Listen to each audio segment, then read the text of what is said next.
So it's been a little while, but I'm back with another How I Beat on Rollercoaster Tycoon Classic, and I'm up to Mel's World, which has some well-designed rides already in place and needs you to get to 1,200 guests by the end of Year 3.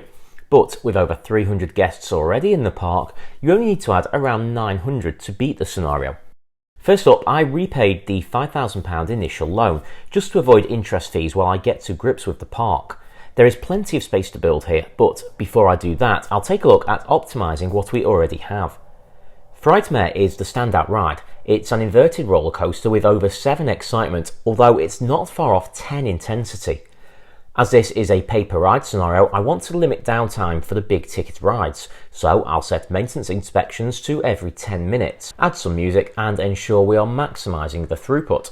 The ticket price begins at £5 but can definitely be higher with those stats. We are missing out on additional revenue through an on-ride photo section, so I'll add one in and then let's test out the ride.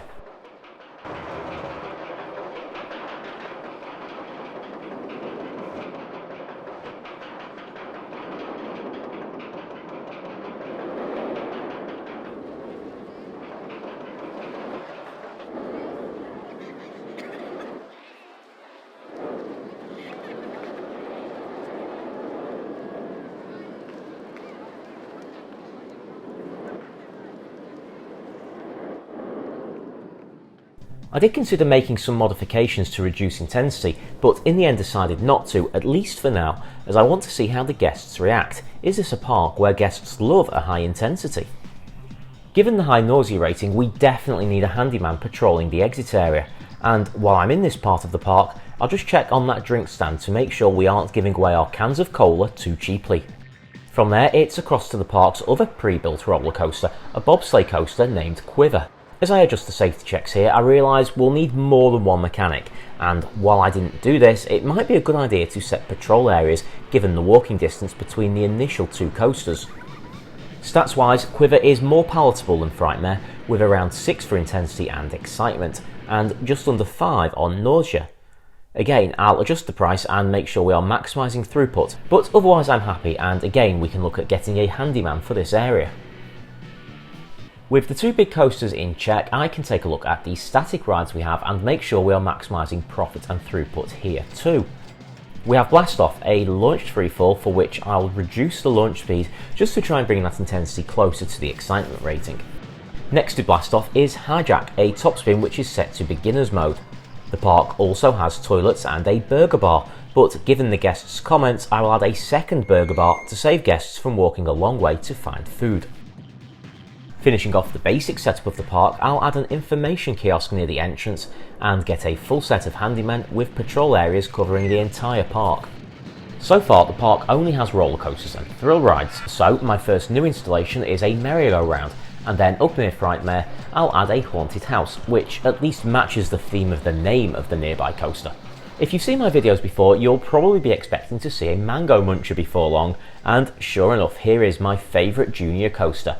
A cheap and popular ride with decent stats which can be earning me money quickly while I focus on some custom builds.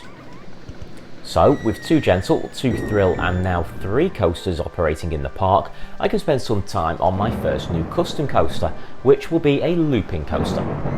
There is plenty of space in this park, and this is a nice flat area in which to build a new coaster. Starting with a raised platform, we climb out and turn back towards the park before a curved drop takes us into a bend back under the coaster and up to a wide turn around that initial curved drop. Heading towards the park perimeter, we drop in line with the landscape to come back under the existing track and into a vertical loop. That brings us close to the burger bar as we turn and climb to head back through the loop. From there it's a quick 360, dropping under the station and up to turn into the station. So lots of turning and interlocking track in this one. Let's try the test ride.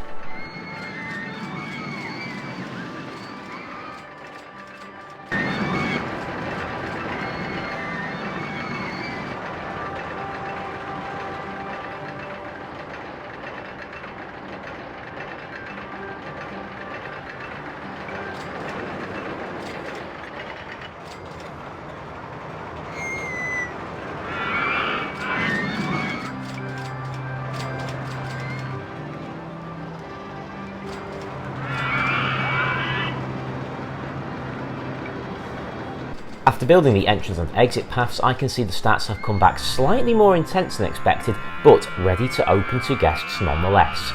Given the intensity of that ride, let's add something at the other end of the scale, a Ferris wheel.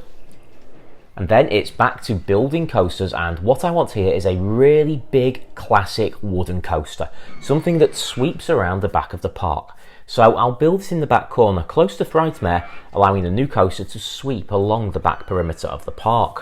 That means climbing from the station to that back perimeter before continuing the climb along the back of the park.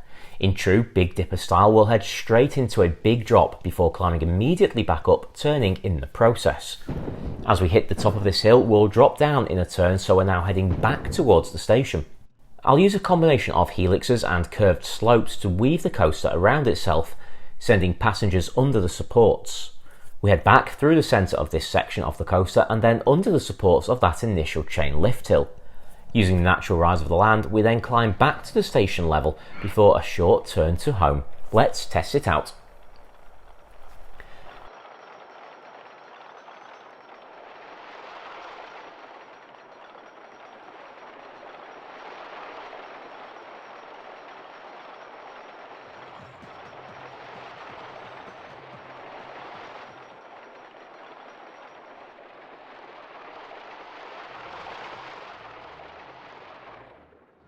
So earlier I said I wanted a large coaster sweeping the back of the park, but I'm not sure this quite cuts it. Don't get me wrong, it will be an effective coaster and I could open it like this.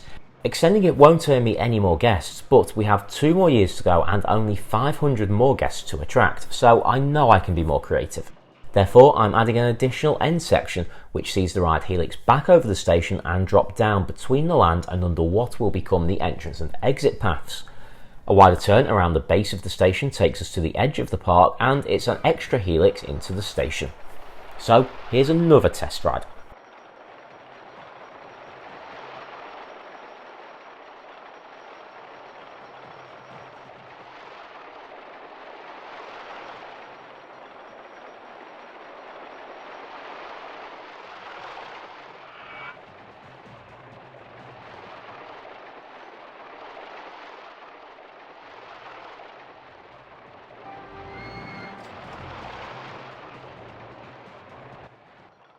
And with those stats, I'm really happy, although this is the third coaster in the park with very high intensity, so I'll need to rein it in from here. But for now, I'll open this ride with a £7 fee. I'll need to connect this coaster to the main part of the park, and along that path, I'll add a thrill ride, the pirate ship, and a gentle ride, the spiral slide. We don't have any water rides yet, so on the land between Frightmare and the wooden coaster, let's build a log flume. I'll take you through the build stage super quickly, but as you can see we have one large drop and several smaller ones which should generate a good excitement rating. And sure enough, 5.25, which is not bad for a log flume. Given we have several high intensity coasters, I want to add another smaller scale one, a mini coaster, which I will fit into a fairly small space on the hill in front of the park entrance. And as the build stage was not my favourite, let's jump to the test ride.